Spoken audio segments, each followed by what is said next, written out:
Hey guys, we're back again for another episode of Beachfront Banter. I'm Frank Ryan. And I'm Adam Pettingell. We've got a special guest, right? I mean, Yes. I'm very excited about this guest. I am. You want to do the? No, you can do it. No, we've had some arguments back and forth. I've heard someone say it. So we're with Scott, right? Owner, founder. That's the easy part. That's the easy part. Are you arguing over who's better looking between the three of us? Is that what the argument is? No, that's not an argument. The pronunciation of your last name. Oh, it's Kammerer. It's very traditional spelling. Kammerer. Kammerer. You can mispronounce it any way you want. Well, I make the mistake of asking him how to pronounce your last name. I was coming here. I've known Adam for a long time, and we've done a lot of stuff together. And I was like, I said to the girl, "Where's Adam Penten?" And she went, "Yeah, that's not how you say it." Well, and funny enough, we've had past episodes we've talked about where Adam actually mispronounces his own last name on purpose. Yeah. So that he thinks it's easier that way. But Siri does not agree with you. So. But I bet you get called all the time. And they one time a lady introduced me and pronounced my name 3 different ways in the introduction. It was Kammerer, and Kammerer, and I was like, it's okay. You just go, yeah. So Scott, tell us. It's actually very difficult. I say you're one of the owners of SoDel. Yeah, so it's bigger than that, right? I mean, it's yeah. So we have. So I'm the CEO of SoDel Concepts, a family of companies. So we have 12 coastal restaurants, which is SoDel Concepts, and we've been around since 2004. And Matt Haley founded that, and he passed away in 2014. I was the president at the time, and then. We also have Southern Delaware Brewing, which I shamelessly plug all the time. So we have a brewing company where we make beers and sell beers in liquor stores. We have well, I have to stop you. Oh yeah, you don't know. Do you know? Oh yeah, about the about what? About the block? About the tipsy block? What? Yeah, tipsy blokes. Yeah. I said it wrong. Because I was like, I wonder if he's gonna know, but we actually have one of his beers. Yeah, and actually, it's a great beer. It's our you're a local now. No, I'm a local. I'm a local. Yeah. And we use you guys. Yeah, that's what I say all the time. Like, don't hassle me. I'm local. People say that. But yeah, so we have the brewing company, which has been great. I did a lot of work with Trogs Brewing, which is one of the best brewing companies really in the world, probably. I worked for them for a while, consulting, and then just a casual conversation. He was like, "Hey, if you ever want to open a brewery, I can help you." As you do. And I was like, "It's funny you say that because I got my 10-year plan and it's right there on the wall." And then we have a management consulting company. We have High Weather Management. We have a lot going on. We have like 2,500 employees. That's amazing. And we serve I shouldn't probably say this, but we serve the entire population of Delaware 2.5 times every year. Okay. Yeah. So either there's some really hungry people in Delaware or like a lot of tourists coming. So there's a lot of people coming and we've had a lot of local regulars for a long time. And then of course we have Surf Bagel, which is a funny story because, talk about being local. Yeah. So I'm coaching Little League and the guy that's coaching with me is Dave Vitella, who founded Surf Bagel. Yeah. And we're like trying to figure out who's going in the pitch. And he goes, hey, I'm thinking, if I ever retire, would you buy Surf Bagel? And I was like, yeah, but are we putting the DJ in the pitch? And I just said it like that. And he goes, okay, cool. We'll talk all about the details later. Yeah. And 5 years later. That's how it came about. 5 years later, he was like, hey, remember when you agreed to buy certain? I was like, I did? I did? When was that? And he goes, oh, you did? So I was like, okay. So, I mean, and part of it was, I eat there every day. So it's like I knew the menu better than probably anybody. So anyway, so we bought that. And then I partnered with the Levin family. Yeah. Who Alan had Happy Harry's and built that up, and the son Dan and I are partners on a lot of projects and been working together. So and we took it from 2, now we're up at 8 units, and we think we're going to try and get to like 12. I mean, I said in this I said this article on Delaware Business Times, and every time I Google my name, it comes up. Every time my marketing Googles my name, and they're like, you said you were going to build 12, Scott. Like, all right. So, confirmed here again today. Well, so we're working on that. So that's a good thing. And then we just opened a gym. We were talking about that. So in typical fashion, this is kind of how my life goes. I'm like, we gotta get, especially me. My wife's in incredible shape. She teaches fitness. She's always been in great shape. Gets up at 6 a.m, and I'm like, oh God, I gotta work out. So anyway, so she starts teaching classes to the employees. Kind of like what Shell has done too, which I love that. And I trained with Chris Antonio, who I just thought was like the best guy in the world. Yes, so disciplined. His discipline embarrassed me for about myself. Like his discipline is just off the charts. He's I know he trains all the guys. No, we've talked about it. We've talked about it. You literally, when you're with Chris, yeah, we always said like we felt bad reporting back, but we only lost a pound. Yeah, like, sorry, Chris. Like, and like I've been pretty successful in my life, and I'm like. I really haven't. Really sorry. Everything I've done wrong. You know what I mean? So anyway, so I mean, so my experience kind of training with him, I was like, I should open this up to all the employees, kind of like how Shell did. So then my wife starts teaching, and that's going good. That's amazing. And then today, now we open our own space, and we have 300 members, and classes are full, and we just added yoga, we got strength training, kickboxing, and it's like this job, and now we got meetings, and now they're like, we should open another one. I'm like, whoa. I know exactly what this is going to turn into, a chain of gyms. And I'm like, no. I'm like, please, no. So anyway, so we got that. That's a great thing back and forth. Here's a gift card to the restaurant.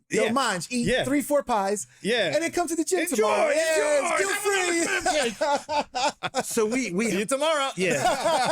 So we had a pastry chef. He now has opened his own thing, Drew Tevis. Who would be awesome on your show. So he is with us, and this is how I met him. We're like working out in the morning, and I'm looking at him, and he's like just in incredible shape. And all I did was for a pastry chef, right? I mean, it goes for a human. For a human. So I'm like complaining about, oh my God, the restaurants, I can't, blah, blah, blah, blah, blah. I'm like complaining. So like after a month, I say, hey, what do you do for a living? He goes, I've been dreading this day, but I'm a pastry chef. And I was like, get out of here. So anyway, so we worked together, and he won this show. Now he started his own thing. But he comes and works out all the time with us. And then Starbird joined. So, funny thing about this area, like the restaurants are all tight together. Monty's a great guy. And he owns a Starbird, and he's the face of that, and we have a good relationship. So I was like, you should send so all the Starbird bartenders are working out with us, and then Finn's joined, and all their employees are working out. And then Grotto's joined. Now the pizza makers are working out with us. And who else joined? Henlopen City, Surf Bagel. So all of our places. So it turned into this big like hospitality thing. It's just one of the great things about this area. You would never never. Restaurants are so competitive. But I think because so many of us grew up in the business here, and especially in the winter when it was so bad, the only thing you could do is be nice to each other. So you go and everything was half price. So you were like, I gotta go anyway. So, I go to all these restaurants all the time, and people are like, don't you have enough places to go to your own places? And I'm like, yeah, but it's half price fajitas. And my place is in Fenwick. So I'm gonna get here. So anyway, and then we started this other company where we, it's called Coastal Restaurant Repairs. So we fix everything that's broken in the restaurants. So we had our own department, and then it was so busy, we were doing it, and just one day I was like, we should open this up to other restaurants. And then now we service like 50 or 60 local restaurants. So anytime anything breaks or this, so then we got 4 trucks on the road, a bunch of guys fixing it, and it's turned in like this big thing, and people want us to like go to the restaurants, and I'm like, no, we're beach guys, like what we do is, I have flip-flops on right now and a pair of jeans. If I was like in Wilmington at a meeting like this, they would probably call the cops on me. They'd be like, and you guys are dressed pretty casual too. We couldn't pull this off. Like there's zero chance you could pull. What we got going on is special, and we're so lucky and so gifted to be here, and we got here at a good time, and we're helping like change the area for the better, and I just really am all in on what we're doing. And then I started another company. This is the story of my life. So I started another company called Restaurant Techs. So it does all tech support for restaurants. Okay. So we were just talking before. That's what I thought. I actually got mixed up. Okay. You could have a full-time tech guy just follow you around. You know, easy. Oh, yeah. I'll keep that guy busy. Yeah, I'll keep that guy busy. Like, I break stuff, and my tech guy's like, I never saw that before. That's the I'm like, you should pay me for continuing education. So anyways, write that off. You can write that off. So now we have a tech company. We ended up, now we're the second biggest POS point of sale provider in the state. And we do all kinds of restaurants. I think we have like maybe 100 clients. Wow. So, and this is all like new recent developments. Yeah. So, you know, and one of the great things I like about this area is I still think we're like in the second or third inning. If the Delaware beaches were like a baseball game, we're in the second or third inning. I really think so. I think that the strides that this area has made, like in the last 5 years, like I really think we could increase like our, we were talking a little bit before, I think that more young people could move here and be part of the scene. And I think that's like an area I'd love to see more tech companies, you know, but for what we got going on, like the beaches, the boating, where else can you live? You know, I was on the bay, I think it was like the middle of August, and I was out on Rehoboth Bay, not one other boat. So people say all the time, so crowded. I'm like, ain't that crowded. Not the right time of year, it's not. And I have this list of like all these like secret kind of spots I go to the beach, and I share them all the time with people, and they're like, don't tell anybody else. I'm like, oh, okay. I'm like, it's not that hard to figure out, you know. But like, you know, Tower Road Bayside for the sunset, like I could go on and on about all these like ways to do it. You know, people complain about parking in Rehoboth, and I'm like, let me tell you how you park in Rehoboth like a local. You know, the M&D in the bank never checks. Like, you can park there, you know what I mean? Like, I got a whole list. And then I'm like, what am I saying? Like, what am I saying? And then I like go on and on. I got all these like secret spots I park in. And I'm like, it doesn't matter because, you know, like we were talking about, someone asked me in one of the restaurants, like, hey, I want to take one of my grandkids fishing. I was like, I got the right spot for you. So like Lake Gerard, you go over the Lake Gerard Bridge, you make a left, there's like 4 spots there. Then there's a fishing pier that they built from the scraps of the boardwalk in the 1962 storm. And they're redoing it, and no one ever fishes there. You could drop it in, and the bass like gets it before you. And I'm like, you know, I got all these like, you know, because, you know, living here and raising your kids here and doing all this stuff, you figure out all these little things to do. So I think like sharing them with people that just come to this area. Absolutely. And it's hard to say, like, man, it's so daunting to be like, you know, someone that lived for 40 years in New Jersey or New York or Long Island. They don't know anybody, they don't know anything, but there's so much here. I tell you, the other thing is volunteer opportunities. I mean, it's incredible. It's incredible the amount of, and you can get on boards and have a say because there's so few people on boards. Like I joined this board and I was like, I'll just sit in the back and not say anything. They're like, oh no, you're going to be the president of the board and you're going to do all the work. I was like, tables this big. I still have a job. Like I'm still like, I have 2,500 employees. Like I'm like, how would someone retire? And they're like, no, you're good. So I think that, you know, talking about, you know, some of the things about this area that I really love is that you can have a say. Like you can have a say in local politics. You can have a say in local charities. Almost all the businesses are owned by owner operators. I'm probably the least owner operator out of them all, but most of these places you can call them, you can text them, you could, you know, so if you need something, you know, you can get a hold of them. You know, my other favorite local story about this area is my kids were wrestling and I would scream so loud about the referee or this or whatever. And finally they were like, yo, you got to calm down. You know what I mean? And I was like, why don't I start like doing like announcing online? So I started doing Facebook announcing online. It kept me calm, and I wrestled and I did all that stuff. And then they promoted me and I did all the matches. And then I started doing it for 302 Sports, doing the announcing for wrestling. And then I just did the state championship this year. And they're like, well, we need you next year. We need you for like all the big matches and everything. And I was like, only in Sussex County, you could go from not doing anything to take it all, knock yourself out. Yeah, there's so much we I just say yeah to everything. How do you fit it all in? Yeah. You know what? Some people would say I don't, but I don't know. I just, for me, I like to stay busy. I like to stay doing stuff. I like to stay involved. And I think when you're an empty nester, you have all this. You guys aren't empty nesters, are you? Yeah. Close. So, huh? Close. Yeah. But once you're an empty nester, like think about all the times youth sports, going to kids, all that stuff's gone.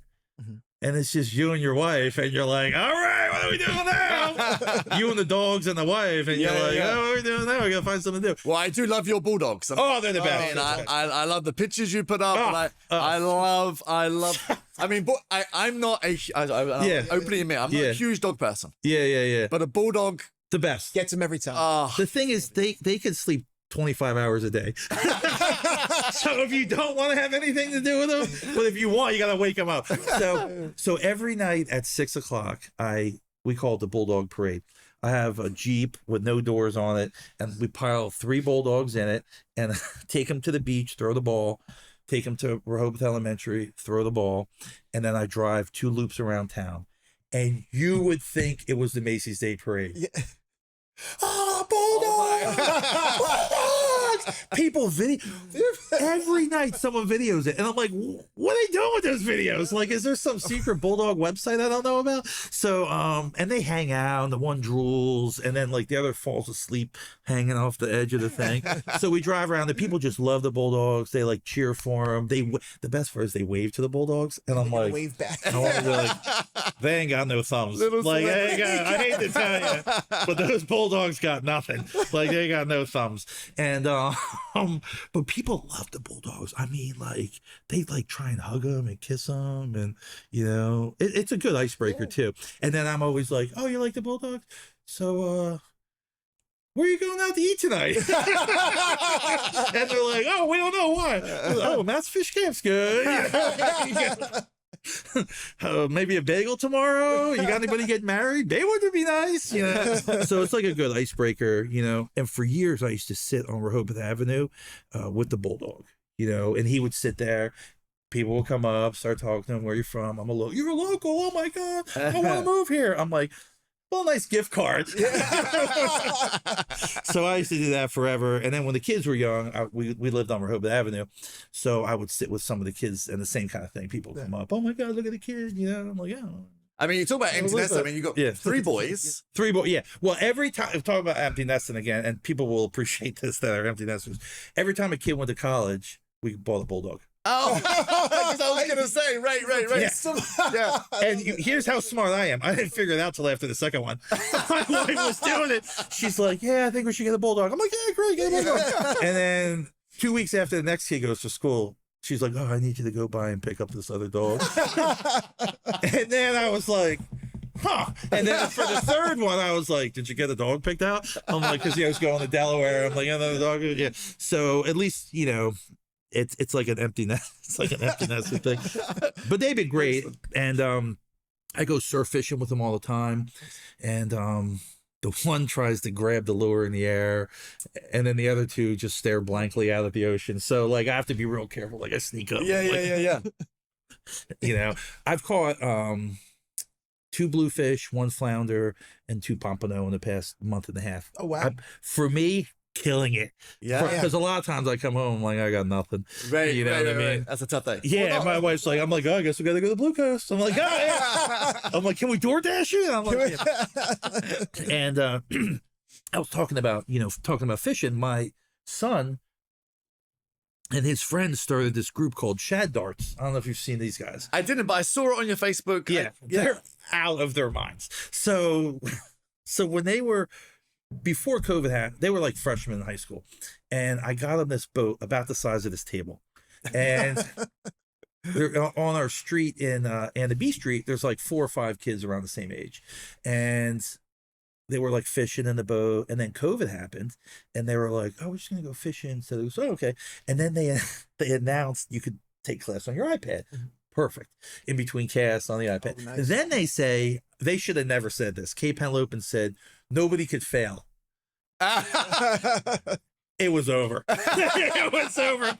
They were like, it's stupid, Mr. Kammerer, to even try because we can't. I was like, so they fished every day. They got so good at it. I ended up getting them another size boat up. Then I got them another size boat up.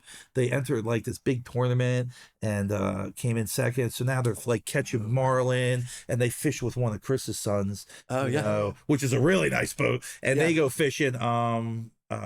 Sometime, and they're very generous with their boat, and they've had a lot of kids out there fishing, and there's this whole like offshore fishing culture. Yeah. Oh God, yeah. It's incredible. Yeah, I believe it. Like where I grew up, like if you had a bike and can get to the lake was like a huge to fish. These guys are like offshore fishing for blue marlin, white marlin, swordfish, tuna. They caught so much tuna. I was like, bro, no more fish. Yeah. Right. There's only so much we can handle. Turn it down. Yeah. I'm like, I hate to be so like picky, but I can't possibly eat any more toro. Like, I couldn't possibly have another piece of free sushi. Yeah. You know? But yeah, now they're like deep into that. Then they had like this website. They're selling merchandise. I'm like, father like son. Wow. You know what I mean? I'm like, you're gonna turn this into like a whole like cottage industry, you know? So that's been going good. They're really enjoying that. And my oldest son, we're talking about me, right? Yeah. Sorry. So my oldest son graduated from Swarthmore, which is like this, little academic focused college in Pennsylvania, and he got a Fulbright fellowship, and then he got some other fellowships, and then he was like a Rhodes finalist. Wow. So I'm like, what are you gonna do? He goes, I think I'm gonna move to Australia and make surfboards. So he's, no way. So he's in Byron Bay, Australia. Wow. He's like in his late 20s and living in Byron Bay, Australia, making surfboards, surfing. Nice. And I was like, I don't know, man. So I go out there to visit the first time. Oh my God. It was so nice. I was totally blown away. I was like, I can kind of see it. So he's still good at that. And then my youngest is working in the business. He's in the marketing department. And then they've all worked, haven't they? Oh, they all work. Yeah, they've all worked. They all watched in the restaurants. Oh yeah, they all. In the restaurants. So they all started washing dishes. Yeah, they were like, I remember. And they never once asked me for that like cushy, like high-end job. In fact, I remember we had this new manager, and one of my sons was washing dishes, one was busting. She was like, well, should I treat him special? I'm like, yeah, treat him special. Tell him to take the trash out and shut up. And she was like, oh. I was like, oh, you could abuse them. I'm like, I grew up in the 80s. We treat 70s and 80s. We treat kids terrible. Like, our own. Like, it's no nepotism. I'm like, if anything. Yeah, you get away with more. Yeah, if anything, you do whatever you want to them. And she was totally blown away. She was like, oh, okay, cool. And your wife didn't she do the interiors on? Yeah, she did it. Yeah, she did the interiors on all the places. And that was that's a funny story. Is that what? So, yeah. Is that smooth? Oh, sure, it's incredible. Yeah, because like I'm like, hey, we should do this. Oh my God, that's as soon as. So we have like a good relationship, and some of the people would be like, God, I feel like I'm the child of an abusive relationship, where like, you want to make it green and she wants to make it white, and then it's white. You know what I mean? So I started when my partner was alive. He really liked interior design, so he would do it all. And then when he passed away, I made my like division of responsibilities and everything I had to do, and I was like, I gotta do decor and design. So I tried to hire a couple people. I couldn't find a good fit. So I was like, I'll just do it myself. So I did it myself for like 3 years. And this lady comes up to me. She's like, oh my God, I love Blue Coast Bethany. Who did your design work? I want to hire him. And I go, and I was dressed like this. I was like, I think I had a camo hat on. I was like, I did it. And she goes, ooh, no. She's like, nah, I don't see it. And I was like, no, I really did it. And she was like, you're not doing my house. And I was like, I never said I wanted to design your house. Well, I thought we were just making a conversation. And then after that, I was like, wouldn't tell people. And then I made up this like person. We used to call her Olivia Stone. So people would ask like, who did the design? Olivia Stone. Because they didn't want to say like I did it, because you know what I mean. So then my wife was like, she's like, you should do this, you should do that. And I was like, you know what? Yeah. I think you have an eye for it. I think that you would be great. And then she does it and won some like award for doing one of the restaurants. And I'm like, I told you'd be great at it. So, we like risen each other up on that one. So it was funny. And then, so she's done all the design.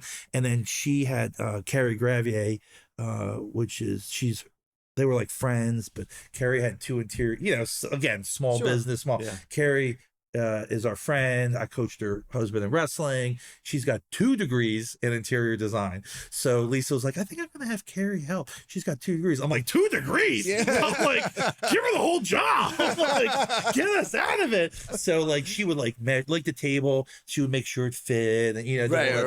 You know what I mean? Like there's an art to the whole thing. Sure. Like scale and like, how everything's perfectly, someone did this. Right, like yeah, you can see. Yeah, somebody did this. As soon as I walked in, I was like,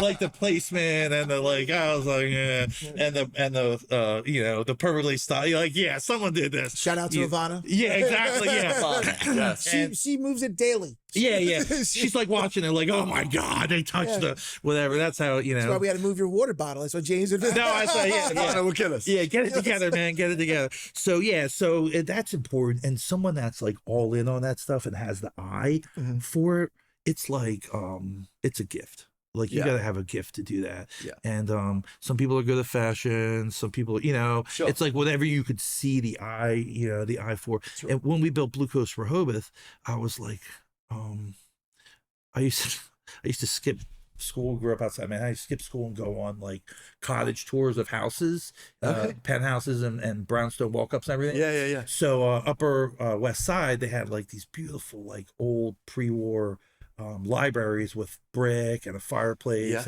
and I just loved it. And I'm looking at the picture that you got right here. It's that, and that's the library, and that's exact in my head anyway of a 15-year-old guy. That's what it looked like. So we're building it, and I say, and this is when I knew I needed my wife and someone else to do design. So I say to the builders, I want to like an Upper West Side penthouse library. And they were like, what? I was like, it's a thing. Like 80th and 82nd Street, like on the West Side, pre-war. They were like, no, like we can put the drywall up and you got to figure it out. So that's how I started. Like, and I love brick. And actually, I've been lucky enough to as you know, I reserved a room. I reserved the room. I love it so much. I do love brick, but great space for big groups and also just to be closed off. Yeah. When you have a big group. To be separate. To muffle you. Yeah. You got it. But talking about Blue Coast, because like there's so many things we probably won't get into all of them. But tell me, because Blue Coast, when Blue Coast happened, you had already a number of restaurants. Yeah. How much? Too many. How much was a gamble of building not just 1 but 2, but also on Route 1? Because there was a lot of people who were worried about that. Was you worried about it? Well, we were early. Oh, yeah, that's a good one too. I like that. Yeah. So we were early. We were a little bit early. So again, my wife and I started. We were young. We got together 19, 20 years old, had nothing, you know what I mean? Yeah. So worked our way up. And so we had so I had Route 1 and I was like, I love downtown Rehoboth, but I just felt like what downtown Rehoboth was 20 years ago, it was the cultural and commercial epicenter of Eastern Sussex County. I was like, I really think Coastal Highway is going to take that place. I really do. I really think from 5 Points to the light at Rehoboth Avenue, that's going to be the epicenter of this area. So I had 3 spots. And I was like, like we could do 1, run the number, staying up till 3 a.m. trying to figure out the 1. And my wife goes, just do all 3.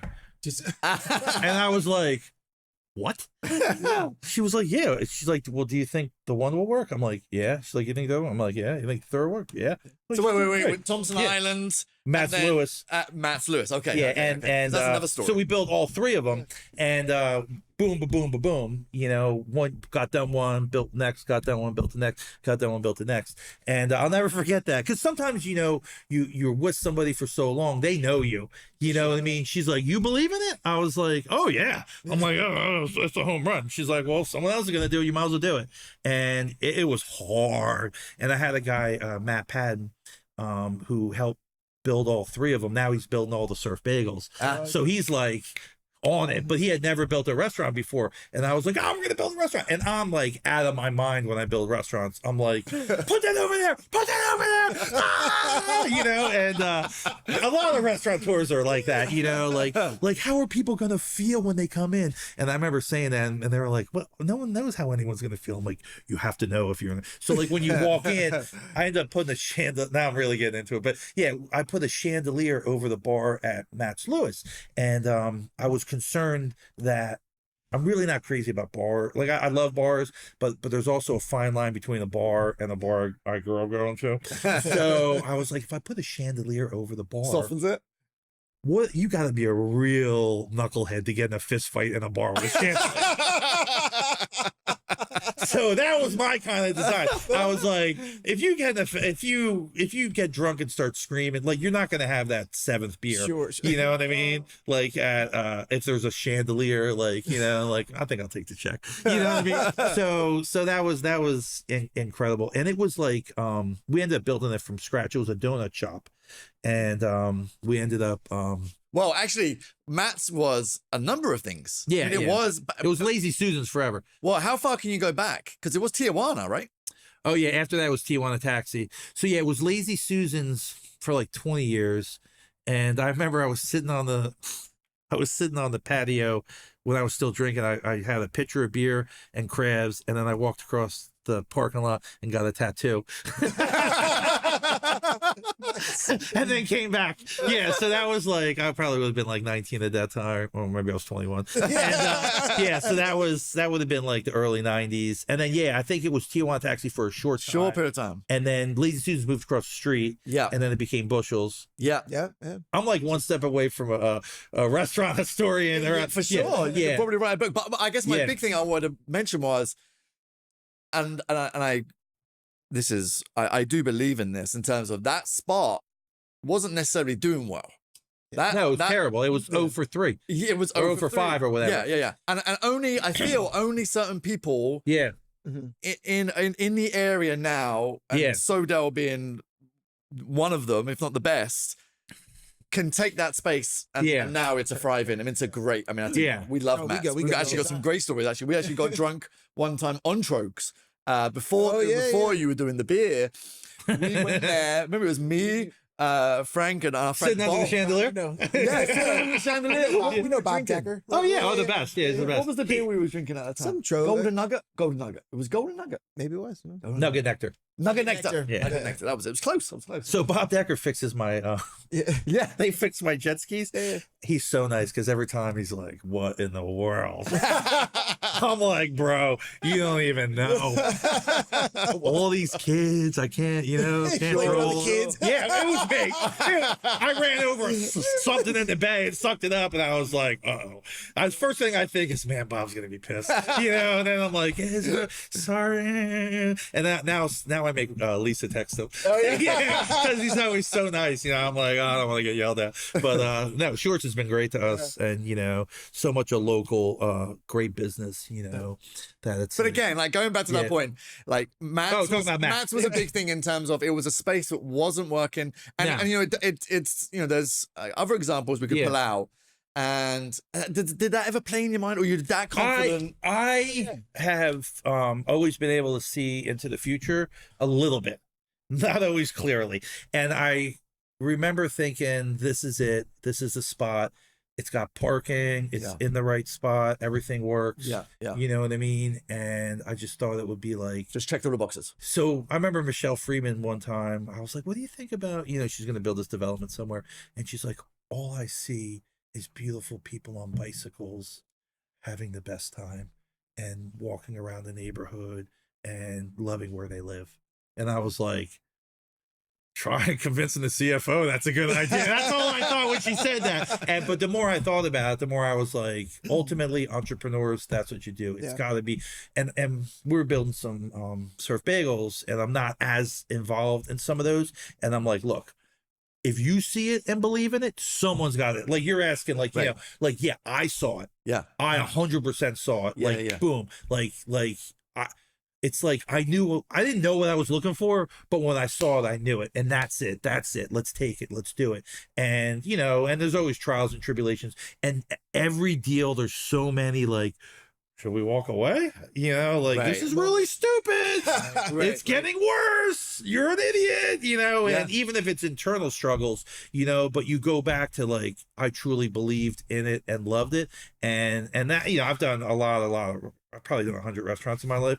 And I think that one is, hit the home run because it was the right place at the right time and the right thing, and then we came right back and did Blue Coast.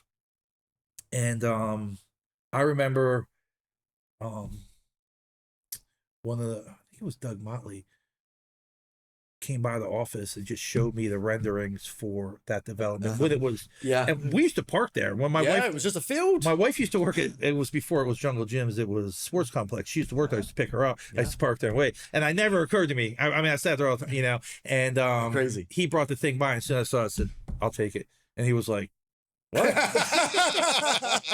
And then the day Blue Coast opened, all the guys from Jack Lingo were in there eating, and they're like, oh my God, it's so beautiful. I love it. And I go, what are you doing at Space Next Door? They're like, oh, we haven't got anybody. I said, I'll take it. Yeah. And they're like, whoa. So like, we're going to have to, I don't know if you could have two or whatever. And I was like, well, the one's doing good. Why would the other one do good? And they're like, different. Yeah, they're totally different. But still, they're totally different. You were way ahead of the curve. Way ahead of the curve, yeah. Because Route 1 wasn't that... nothing like that. Nothing like that. It really wasn't. And it was... It was more that people... The parking was the big thing, right? I mean, the parking... And you realized straight off the bat, and like I say, did those three restaurants. What a result. We were doing the thing, we're getting ready to open, and one of my guys was like, we got more parking than downtown Rehoboth. Yeah. I was like, get out of here. Yeah. And then I thought about it, and I was like, we might have triple it. Because, there's only ever 100 open spots, if that, in Rehoboth, and there's 600 on that thing. And I was like, oh my God, we have fun. And I was like, ooh. Such a big Right. And then, that was like a really cool thing. And being... The problem with restaurants is you can't be too far ahead because you'll starve waiting for the people to show up. Right. So like we were going to go on 113 years ago, and I remember the developer was like, this is the future. And I was like, yeah, but the future's not for a while. Right. And it has to be like right there. Right. So like, how do you figure it out before other people? And how do you pick the right spot? Yeah. So like, we've done pretty good picking spots. So now some of our previous spots, because we were new and young and didn't have any money, we took the worst spots. So like Fish On is the worst. You think so? Not now. Now it's a genius spot. Yeah. But 22 years ago, like, what are we, crazy? Like, and like, no, it's gonna happen. But it didn't get. We were the only building there for like maybe 4 or 5 years. Sure. And then it slowly got built out. Now it's like parking. We got that. We got the Meals on Wheels. Like, I mean, I always say Fish On. Here's what I always have at Fish On. Is the only place I feel at the beach where there is a rush at 5 p.m. to get in. Oh, for that happy hour. It is the most popular happy hour I feel at the beach. So that's a funny one. So we're there, and I'm like, talking about Chris Shell and even Preston, and guys like that think differently, you know what I mean? And I'm a little bit like that, not 100%. So we're like, so we're like, what's the best thing we got? This is what one winter I was like, what's the best thing we got going on at each restaurant? And I'm like, I'll make a list for me, you know what I mean? And they said, happy hour at Fish On. This is probably like 2008. It's like, oh, happy hour at Fish On is pretty good. It's our best happy hour. I said, triple down on it. And they were like, wait a second, it's our best one. Why would we make it 3 times as good? I'm like, because then it would be 3 times as good. Yeah. And they argue with me. They're like, it's good enough. It's good enough. I said, no, let's go all in. And to this day, there's a line, and people always, and they like get in arguments over seats, which I kind of like. So we ended up tripling down on the happy hour, promoting it. inviting people. We started doing these like trade. We go to offices and be like, hey, if you want to have a happy hour fish on, we'll give you a $100 gift card to start your thing. Right. And of course they wouldn't spend any more because they're so cheap. You know what I mean? So they would get the tip. Space. I mean, it's a big space. Oh, it's a big space. Yeah. And the outdoor space which you added during sort of COVID, that was awesome. Yeah, because we were like, the outdoor space was like the size of this table. Yeah. And it was like a line out the door, and we're like, oh, we gotta. So then we made it bigger. It ended up being beautiful. We put the fire pit, and but you're right. That is a hidden gem. Like, it's a hidden gem. It is a hidden gem. So now we got like 302 Life, who I love. They just did a hidden gem series on restaurants. Yeah. Two of our places. Yeah. And I was like, they're not hidden gem. They're hidden gems because that's all we could afford at the time. And like they did Northeast as a hidden gem down in Ocean View. Yeah. But unbeknownst to us, it's on 26, got tons of parking, and they've had to really make sure the food was on point and the service for like years and years and years. You know what I mean? Because sometimes you open the place and it's like, boom. It's it's like people are in the Sahara and they're dying of thirst. You know what I mean? Joyce, who opened the Blue Moon years and years ago, told me it was like she flipped a switch and it was like people just... They were like climbing over each other to get to Blue Moon. Yeah. And my wife worked there. I used to go there all the time. And tasting Tuesdays for Blue Moon. You just. Oh my God, it's the best ever. Yeah. Moon pie. I mean, there are certain things that you. Yeah, there's certain things. Yeah. So for years, I would go when my kids were little. We would go and shoot pool at the Blue Moon in the back room. Oh. And that was like our hangout. You know what I mean? And cool. I was like, this is like the most Rehoboth thing. You know, like I'm hanging out, shooting pool in the back room, and they would come over, and like sometimes it'd be like the impersonation shows after, and then the performers would like shoot pool with us. So that was like a great, one of the great things about Rehoboth, just the diversity of thought and people, and Baltimore Avenue. I just think Baltimore Avenue is like one of the coolest streets, and I'm so happy that Second Block Hospitality has taken an interest.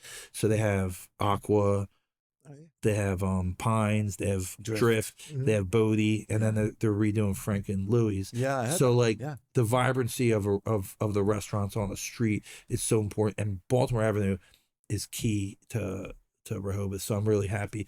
And then the guys at the Moon. We worked across the street at Dos Locos, my wife and I bartended, she waited tables.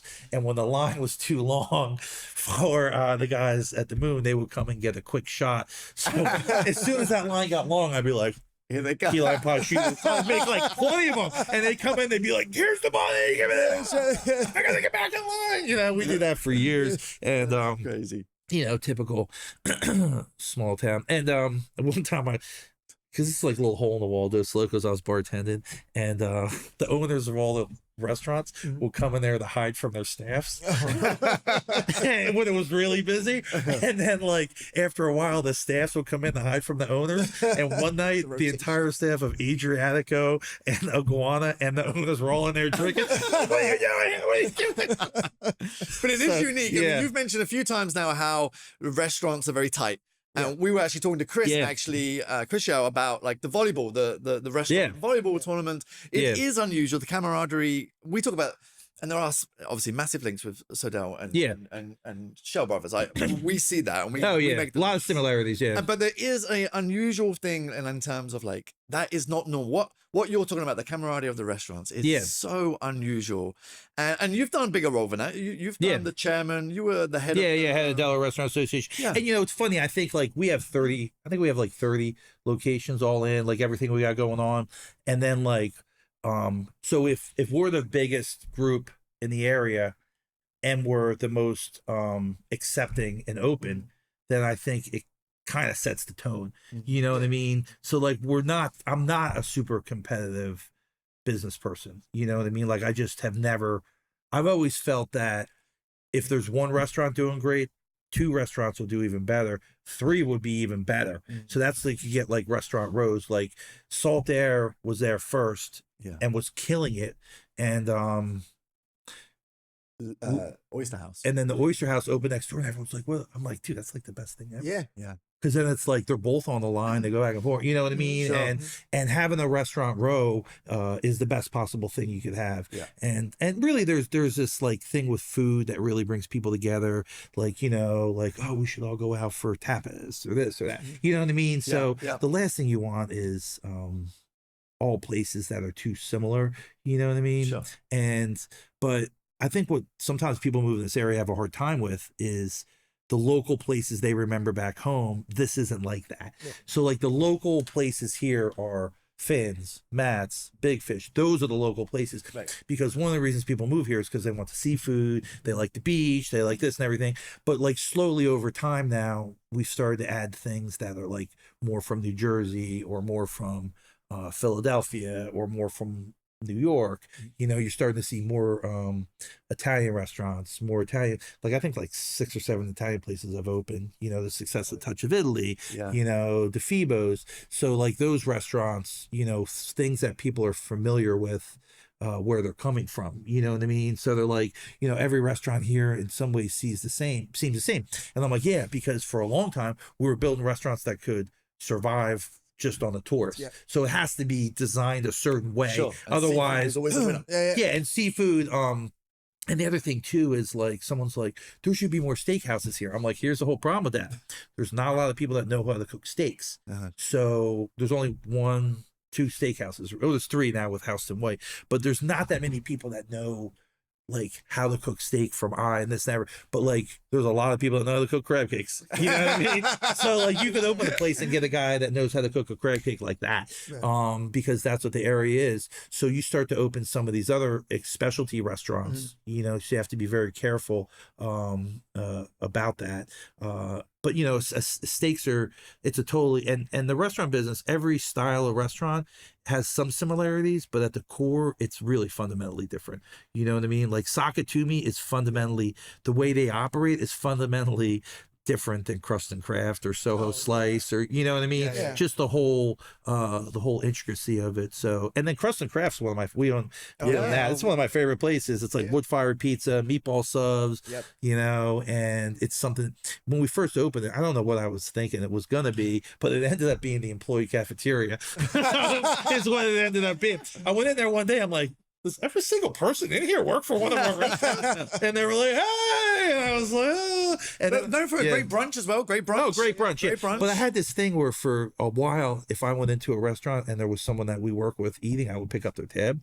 But Crust and Craft did me in because I couldn't do it. I couldn't do it. Because, you know, you go in and somebody, you know, one other table or every other time one other day. I'm like, all right, put that on my thing. You know, I got that. But I went in there, I was like, oh my God, I feel bankrupt. You know what's crazy? We had the same thing. Chris would always say to us, hey, if you see a homeowner out and you're out, you pick up the tab. You can't do that now. Well, you only have 2 a year. We're like, oh, great. Food for everybody. Food for everybody. Now you're just told everybody they'll be out. There's Adam. There's Adam. He's getting us. He's getting us. Yeah. Find out from his assistant which restaurant is going to be.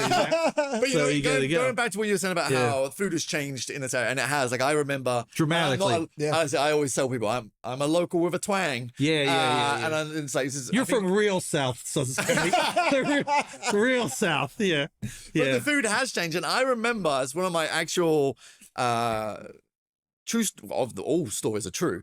But my love stories of telling that actually I had a couple of meetings with Matt. In the day, I remember. Actually, at his house, right? At his house. I was there for one of them. It was Matt worked out of his house. And it would freak people out. He'd be like, "Yeah, come by my house anytime you want." I know. I'd be like, "What?" I'm meeting in the living room. One time I was there. He was meeting with a senator in one room. Somebody was trying to get sober in another, and then he had a business guy on the porch. And he's like, "Yo, go tell the senator I'll be in 5 minutes." I'm working on this. You gotta go. I'm like, so anyway, go ahead. So I was with Matt, and you're right. I was at his house, and he's like, obviously he's in the kitchen. He goes, he's cooking in the kitchen. Do you want me to make anything? And I'm like, oh my God. And I said no, and I regret it to this day. Oh, I was like, your food? Oh, forget it. We cook. He's like an Italian mother. Yeah. So we were chatting, and like I say, we had a really great chat, and we were talking about Indian food. Oh, yeah. Because he was big Don't get me started. Obviously from England, I was big into it. And I know today if he was, I know today he is looking down, but he would be proud that we things have changed, and we do. Oh, we got to go. Because I was like telling him, you should do it. You should do it. And how we go round and round with him. He was like, we should do an Indian restaurant. I'm like, bro.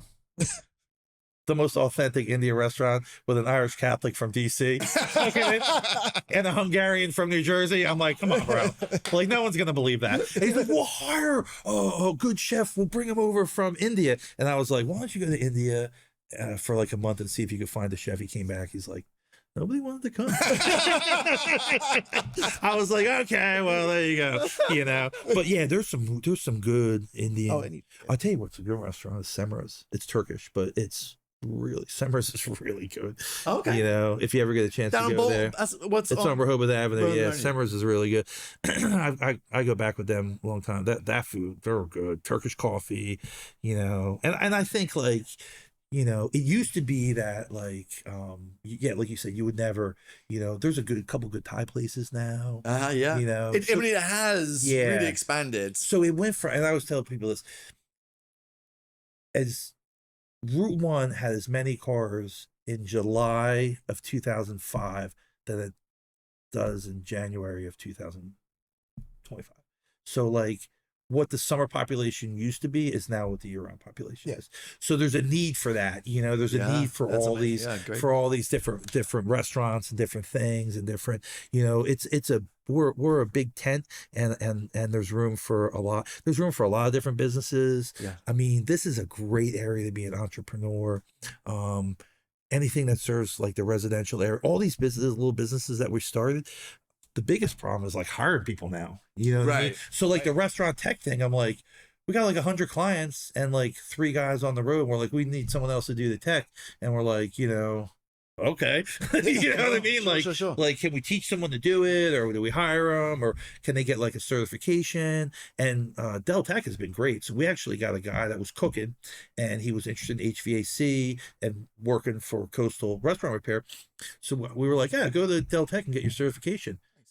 And he did it like at night, and Nag came back and he speaks Spanish and you know, he's like the nicest young guy. He bought a new house. And I'm like, you know, that's my guy. You know what I mean? Like that's the most fun at my job, is to see these people come to us. They're like in high school, then they work while they're in college, then they get married, have a house. That's the coolest thing. You know, that's been the most enjoyable thing for me. And when you're like one of the largest employers in Sussex County, you better get joy out of helping people and developing people, because you get a lot of opportunity for that. You know what I mean? And you know, you get a lot of opportunity to like help parent, you know what I mean? In a lot of ways. I'm like, we have a big responsibility. Big family, right? You were big, you know, that was a big family. Yeah. So I'm like, when we start, someone's working at 15, we better set the tone for as best we can. You know what I mean? We got to set the tone. And actually, people that we've had to let go end up being some of the people that like come back again, are like, yeah, you know, like I was wrong, you were right, I learned my lesson, I'm better for it. And then they end up being, you know, great. So you know, it's restaurants. You got food, alcohol, and people. 3 highly volatile. I mean, really volatile. So you gotta like manage that. So yeah. Anyway, go ahead. Do you have your rapid fire for this? Or? Oh, we got rapid fire. Man, it's so tough. I didn't do as much as I normally would do.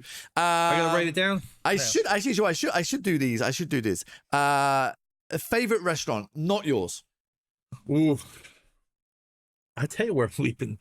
I like humble. Like I don't like anything pretentious. Like people all the time are like, you know, I'm not a foodie. You know what I mean? Like I'm not a foodie guy. And chefs are the worst, because like you could cook like this 5-star meal for like 1,000 people and go home and eat like a meatloaf sandwich. You know what I mean? So my favorite restaurant is Sunrise and Dewey. Okay. So the most like authentic, humble. I mean, besides my places, I mean, by far, sure. You know, but Sunrise, and you know, there was a time when I would pull up in the middle of winter, one cook, he would make my omelet, you know, for whatever. He'd make my omelet. I'd walk in, eat it, not say a word, leave them on the other thing and leave. So some, you know, and I think that, you know, restaurants are like little black dresses. Like you can never have enough of them. You know what I mean? And yeah. So for all different kinds of reasons, like 2 friends are going to go get a beer together. Right. Where are you going to go? You know what I mean? Yeah. Or like it's family night on Sunday. We're gonna go to Lupo and I'm gonna get my rigatoni. I'm gonna get my favorite dish. Two blokes blokes. Did I say it right? Yeah. Are gonna go get a beer. Where are you gonna go? Sure. You know what I mean? You're gonna Thompson Island get a beer. You can go to Matt's and get a beer, like you said. But there's a lot of good. Coastal Tap Room is a good place to go get a beer. So it depends on what you want that restaurant experience to be. And I remember one time my wife was like, where you want to go? I was like, I could go to Louis or Blue Coast or Semra's. And she's like, what do they have to do with any of each other? Like, they're not even close to each other. I was like, I can't decide what mood I'm in. Like I could like just go in a bathing suit to Louis, or like if I want to see people, I could go to Blue Coast, or if I really want the Turkish dish that I always get the same exact one, I could go to Semra. So I think it really depends on the mood you're in and what you want. And people are like, well, how many restaurants do you need? I was like, just one more. You know what I mean? Just one more. One more. But I think what people really misunderstood a lot about restaurants is each restaurant, there should be there's 1,800 restaurants in this area, you know what I mean? And there should be that many because there's one for each need or human desire or whatever you want it to be. You know what I mean? You can't have only a couple hundred restaurants. I think there's 500 from Fenwick to Lewis, and then if you throw all of them in Susquehanna, I think it's 1,800, and there's like 5,000 in the whole state. So there's a lot of restaurants. For the number of people, there's only 230,000 people living here year round, and there's 1,800 restaurants. I mean, that's pretty good. You know what I mean? But we get 1 million people from Fenwick to Lewis on a holiday weekend. So there has to be enough restaurants for those 1 million people. So in the off season, you get all these choices, specials, half price this, half price that. I always liked how you very much, again, Chris does this as well. Like in terms of how staff move up. Yeah. I mean, there's a lot of, and I know a lot of them. A lot of them. Locals as well. And I think that's really awesome. But also I want to talk about, there's a lot, again, people don't like to talk about it, I know, but you also do a lot of charity work. Yeah. So early on, so Matt, so the founder of the company and my partner learned how to cook in prison. And he felt blessed. We met in AA, so which he talked about all the time. So I don't feel saying that, but a big part of that is charitable work and philanthropy. He believed if we made $1, we should give $1 away, which was not so great. So and he really thought he was blessed, I was blessed, and that the only reason we were put in the position to be in leadership was to help other people. So that's the DNA of the company. So that's awesome. You don't really get far away from that. And, we're trying to cook beautiful, simple food, develop the people we work with and make the world a better place. And we're lucky enough that, we're boots on the ground. We're privately owned. We can do pretty much whatever we want. Mm-hmm. So when things come up, we can make decisions to help people. But there's a fine line because, you have to be very, very careful too, because we originally Matt could call people out on stuff really good. Like he was like had no filter and could be like, and these people would come to us and try and start a charity, and he'd be like, nah, you're a carpetbagger, get out of here. And, that worked for him. And, I'm a little more diplomatic. So, I started the whole process of, application and this and that. And then we got our people that we support and have supported for a long time.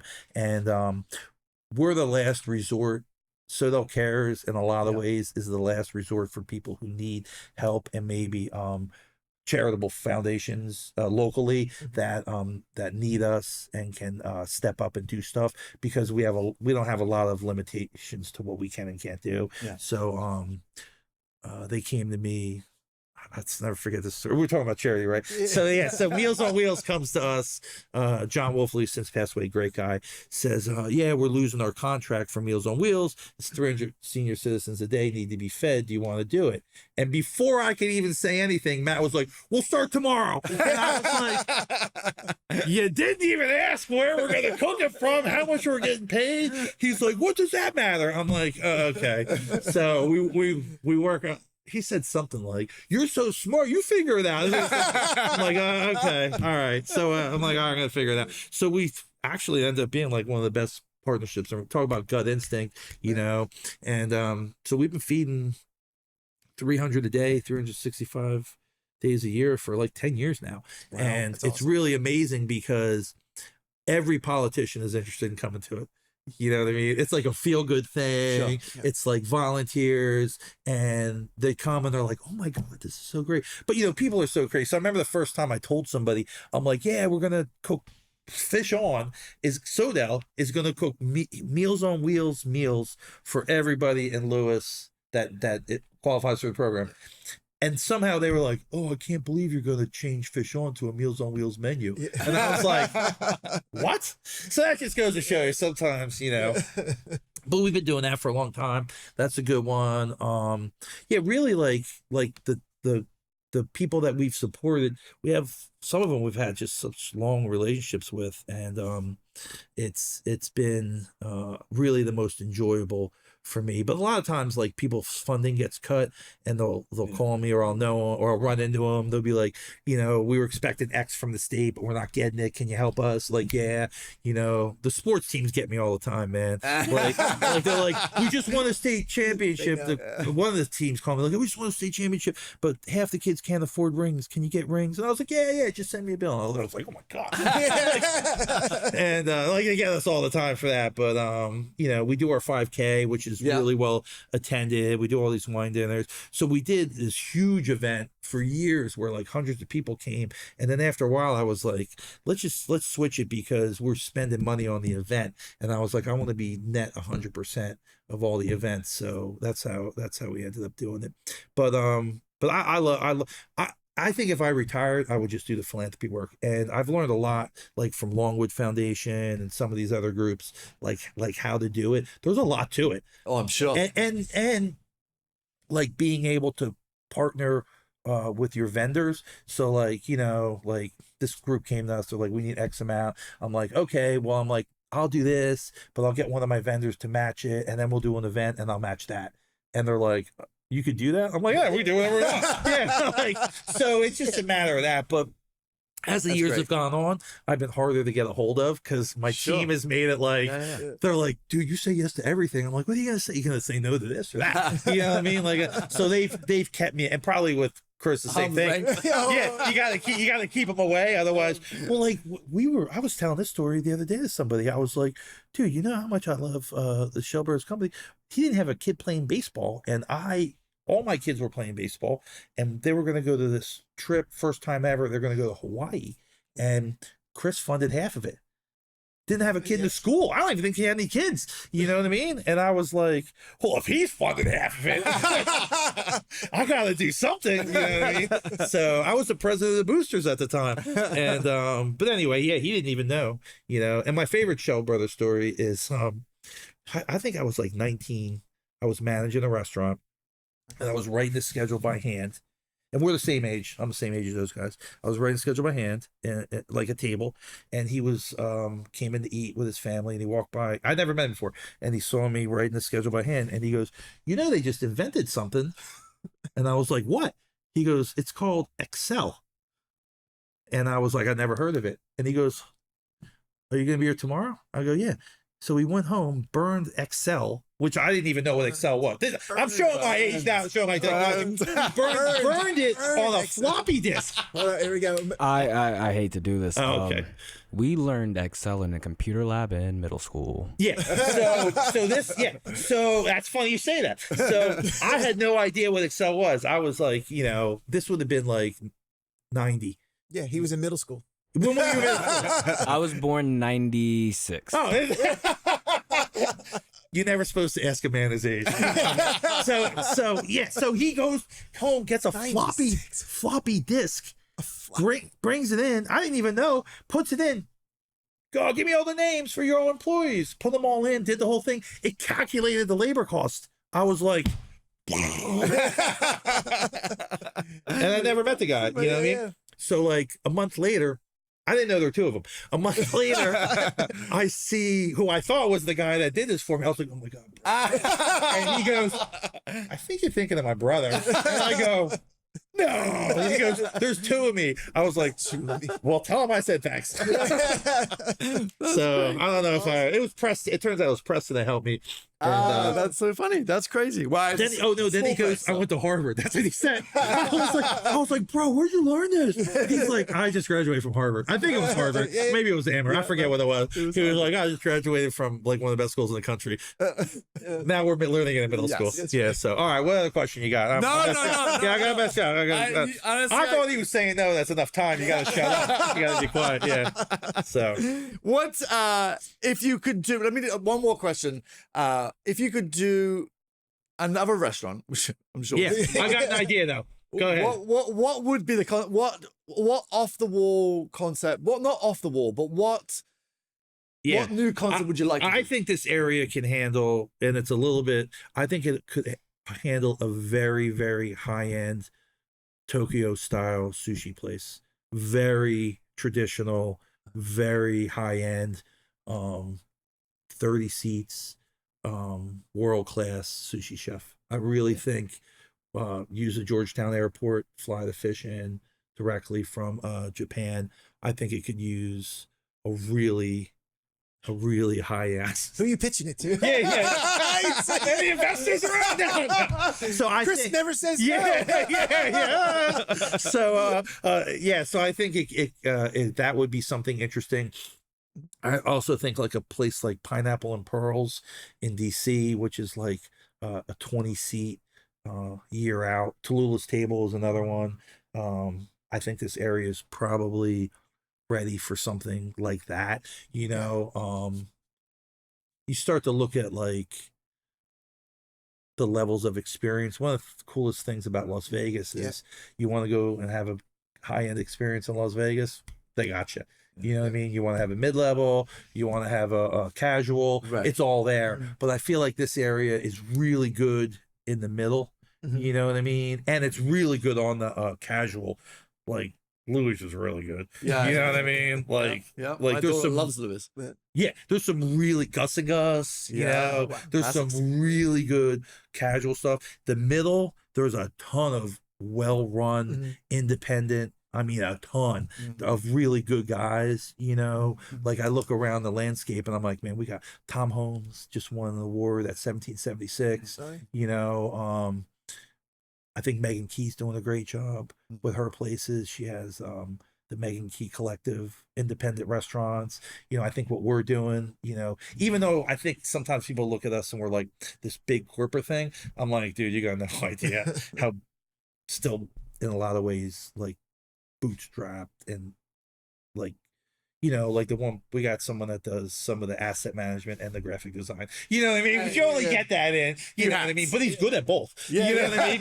So you only get that in like a family involved type thing. So I think that like this area is starting to you're starting to get some clientele that there used to be a place called the Chef's Table that was really busy back in the day, but it's been gone now for a while, but it was a small reservation only. So anyway, that's what I think. I think like, you know, and it's not something to get like super excited about, but I think that high end, one of the best restaurants in the world is in a Tokyo subway stop. It's a sushi place, and it's like incredible. You know what I mean? And I've been trying to get there to go to it for like 5 years, but right now, a lot of Peruvian restaurants are real popular. And I remember pitching this idea to early on.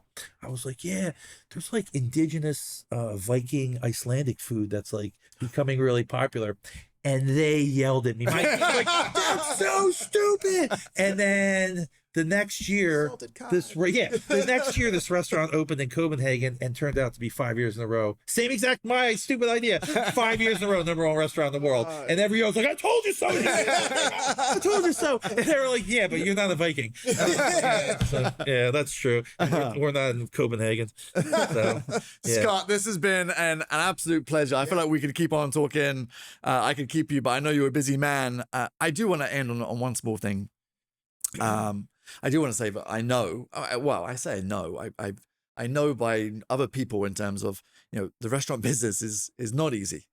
And you make it easy. And, I know the area is better for having you guys. And, thanks. And every business, even all the business I didn't know you had, I know now you have. I think the key to us has always been we have a lot of really good people and we can identify talent and we try and stay in-house, much like you guys do. We try and stay in-house. Like, when we're picking somebody, we're like, who do we think could be good at this? You know what I mean? And we're like, look, we love them. We love their family. We trust them. We know where they grew up. We know what they're all about. We can teach them how to do this. Can teach them how to do this, whatever it is, So you end up with a company full of those people, and everyone in our company worked in the restaurants. So like, so when you sit in a meeting with HR director, she was our catering director, and before that she started waiting tables. You know what I mean? Yeah. So like, it's easy to say, you have some compassion for like what everyone's going through. So thanks, I appreciate that. No, and I'll say too, like we always talk about it with Chris. Like we see it from the top down, right? Yeah. So we've never met. You and I have never met before this. Yeah. But we were talking before this, like every time we go to one of your restaurants, the staff is great. Yeah. Everyone's friendly, they remember you. It is definitely a culture that mimics what we do here at SoDel. Yeah, very similar. And having you on and talking about how you champion the other restaurants and how you give back to community, it's obviously evident that it's a very similar culture vibe. It's coming from the top down. So we appreciate that presence in the area. And one of the most important things, I think, to be a successful restaurant, the people that are in the restaurant working every day, you have to take off their plate all the other stuff.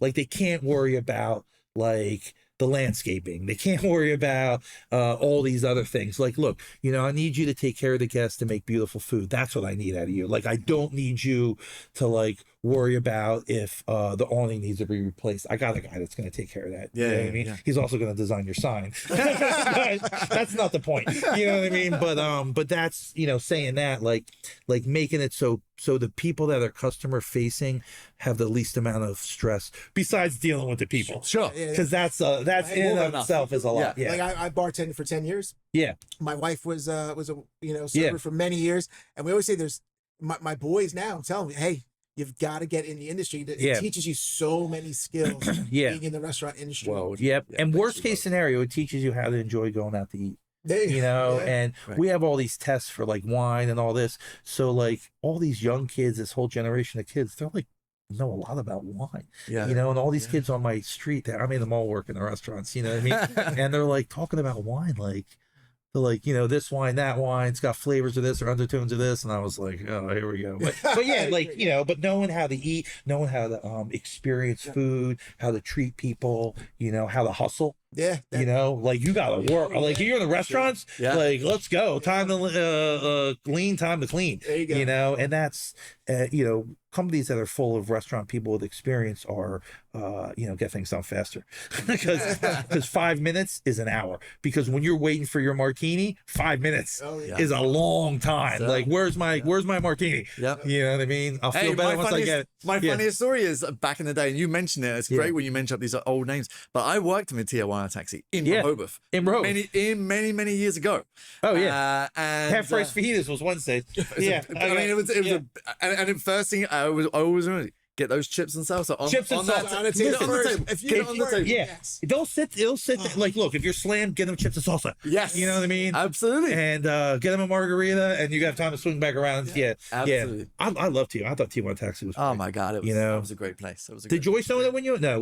Joy and John. Yeah. Well, I was working at the country club with John.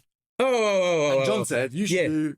Yeah. You want to work? I was like, okay. And then, And then Cloud9. Did you go to Cloud9? I was around when Cloud9. Because I was doing summers. Anyway. Yeah, we're going to get back to a whole new episode. We can talk restaurants forever. I can talk restaurants for the whole day. I'll just cut it into episode 1 and episode 2. We'll do it in parts. Hey, thank you again. Yes. Thank you so much. All right. Thanks, brother. On. Thanks. Good talking to you guys. All right. Guys, thank you for watching, and look forward to seeing everybody soon. Cheers. Cheers.